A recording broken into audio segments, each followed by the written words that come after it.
കഥ പാതി വിധവ ഭാഗം 18. ഹോസ്പിറ്റലിലേക്ക് പോകാനുള്ള തയ്യാറെടുപ്പിലായിരുന്നു ഹിമ. കസവുമുണ്ടും ക്രീം കളർ ഷർട്ടുമായിരുന്നു അനിക്കുട്ടനെ അണിയിച്ചത്.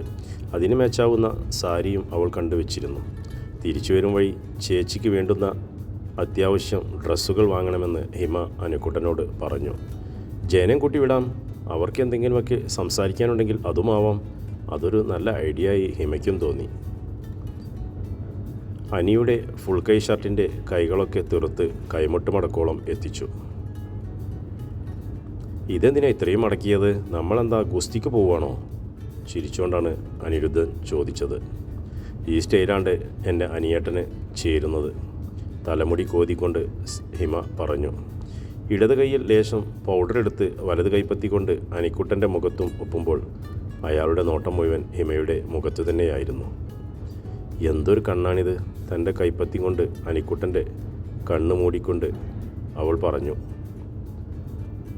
അവളുടെ ആ കൈ ഞൊടിയിട കൊണ്ട് അനിക്കുട്ടൻ തൻ്റെ ചുണ്ടുകളിലേക്ക് അടുപ്പിച്ചു. അവൻ്റെ നെറുകയിൽ ഒരു മുത്തം നൽകാൻ ഹിമയും മറന്നില്ല. റൊമാൻസ് കളിച്ചുകൊണ്ടിരുന്നാൽ നേരം വൈകും, ബാക്കി വന്നിട്ടാകാം. കള്ളച്ചിരിയോടെ ഹിമ മുറിവിട്ടിറങ്ങി. ഹിമയുടെ പിങ്ക് കളർ ചുരിദാർ ഹേമയ്ക്ക് നന്നായി ചേരുന്നുണ്ടായിരുന്നു. ഹിമ തന്നെയാണ് ചേച്ചിക്കുള്ള വസ്ത്രങ്ങളൊക്കെ അയൺ ചെയ്ത് വെച്ചിരുന്നത്. ഹിമ ചെല്ലുമ്പോൾ ഹേമ റെഡിയായി കഴിഞ്ഞിരുന്നു. ബെഡിൽ മടക്കി വെച്ചിരുന്ന സാരി നോക്കി ഹേമ ചോദിച്ചു, സാരിയാണോ നിൻ്റെ പ്രിയവേഷം? അനിയേട്ടന് ഞാൻ സാരി എടുക്കുന്നതാണ് ഇഷ്ടം. ഹിമയുടെ മറുപടി ഹേമയ്ക്ക് അത്ര ബോധിച്ചില്ലെങ്കിലും തിരിച്ചൊന്നും പറഞ്ഞില്ല. അവരുടെ ഒരുക്കങ്ങൾ കഴിഞ്ഞതും വെളിയിൽ വണ്ടി വന്ന് നിൽക്കുന്നതിൻ്റെ ശബ്ദം കേട്ടു. ജയമോഹനൻ ആയിരുന്നു. അനിക്കുട്ടനും ഹിമയും ബാക്ക് സീറ്റിലും ജയനും ഹേമയും മുന്നിലുമായിട്ടാണ് ഇരുന്നത്. ICUയിൽ നിന്നും റൂമിലേക്ക് മാറ്റിയിരുന്നെങ്കിലും അച്ഛന് ഓർമ്മശക്തി വീണ്ടു കിട്ടിയിരുന്നില്ല. അവർ ചെല്ലുമ്പോൾ 2 ബെഡുകളിലായി അച്ഛനും അമ്മയും കിടക്കുകയായിരുന്നു. മരുന്നിൻ്റെ സെഡേഷനിൽ അച്ഛൻ നല്ല മഴക്കത്തിലായിരുന്നു. ഹേമയെ വെളിയിൽ നിർത്തി ഹിമ അകത്ത് ചെന്ന് അമ്മയെ വെളിയിലേക്ക് വിളിച്ചും കൊണ്ട് വരികയായിരുന്നു. അപ്രതീക്ഷിതമായി ഹേമയെ കണ്ട അമ്മ പൊന്നുമോളെയെന്നും വിളിച്ച് കെട്ടിപ്പിടിച്ച് കവിളത്തുമ്മ നൽകി. ഒപ്പം ഹിമയെയും ചേർത്ത് പിടിച്ചു. ഈ ബഹളങ്ങളൊക്കെ കേട്ട് അച്ഛൻ ഉണരാതിരിക്കാനായിരുന്നു വെളിയിലേക്ക് കൂട്ടിക്കൊണ്ടുവന്നത്. ഹേമ കണ്ണുകൾ തുടച്ച് അകത്തേക്ക് കയറി. ആദ്യം അച്ഛൻ്റെ കാലിൽ തൊട്ട് വണങ്ങി. അതൊന്നും അറിയാതെ അദ്ദേഹം നല്ല മഴക്കത്തിലായിരുന്നു. ഇടയ്ക്ക് കണ്ണു തുറന്നെങ്കിലും സ്ഥലകാല ബോധമില്ലാതെ പിച്ചും പേയുമൊക്കെ പറയും. ചിലപ്പോൾ വയലൻ്റാവും. അച്ഛൻ്റെ വിശേഷങ്ങൾ പങ്കുവെക്കുകയായിരുന്നു അമ്മ. അതിനിടെ മെഡിസിനുമായി നേഴ്സ് വന്നിരുന്നു. പേഷ്യൻസിൻ്റെ റിലേറ്റീവ് വരുമ്പോൾ ബ്ലഡ് ചെക്ക് ചെയ്യണമെന്ന് ഡോക്ടർ പറഞ്ഞിരുന്നു. അവരെ 3 പേരെയും കൂട്ടിയും കൊണ്ട് നേഴ്സ് ലാബിലേക്ക് പോയി. അതെന്തിനാ അവരുടെ ബ്ലഡ് ചെക്ക് ചെയ്യുന്നത്? അവർ പോയതിനു ശേഷം ജയനെ നോക്കി അനിക്കുട്ടൻ ചോദിച്ചു. അതിനൊരു കാരണമുണ്ട്, പറയാം. ഹേമയെ കണ്ടെത്തി വീട്ടിലെത്തും മുന്നേ ഞാനവളെ സൈക്യാട്രിസ്റ്റിനെ കാണിച്ചിരുന്നു.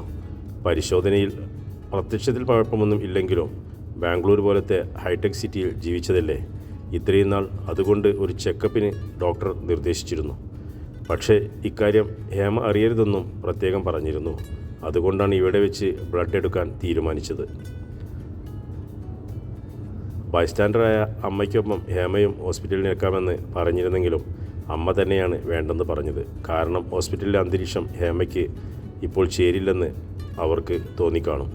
കുറച്ചുനാൾ ഹിമയുടെ ഒപ്പം നിൽക്കുമ്പോൾ ഹേമ ഒന്ന് റിലാക്സ് ആവുമെന്ന് അവർ കരുതി. ഡോക്ടറെ കണ്ട് സംസാരിച്ചതിന് ശേഷം ജയൻ അമ്മയ്ക്ക് ആവശ്യമുള്ള സാധനങ്ങളൊക്കെ വാങ്ങി കൊടുത്തിട്ടാണ് അവർ അവിടെ നിന്നും തിരിച്ചത്. സിറ്റിയിൽ തന്നെയുള്ള വലിയൊരു ടെക്സ്റ്റൈൽസിന് മുന്നിൽ വണ്ടി പാർക്ക് ചെയ്തു.